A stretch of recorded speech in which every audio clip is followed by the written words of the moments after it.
కంచిలో పృథివీలింగం, జంబుకేశ్వరంలో జలలింగం, అరుణాచలంలో అగ్నిలింగం, చిదంబరంలో ఆకాశలింగం, శ్రీకాళహస్తిలో వాయులింగం, కోణార్కలో సూర్యలింగం, సీతాగుండంలో చంద్రలింగం, కాఠ్మండులో యజమానులింగం. 8 ఆయన.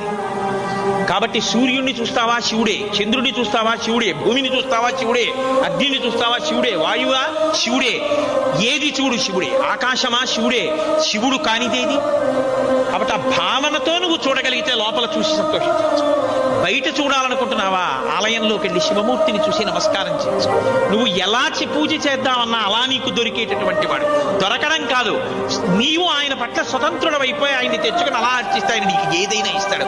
నాకు ఇంక భయం ఎక్కడుంది, ఇక్కడ కూర్చుని ఉన్నాడు నా తండ్రి.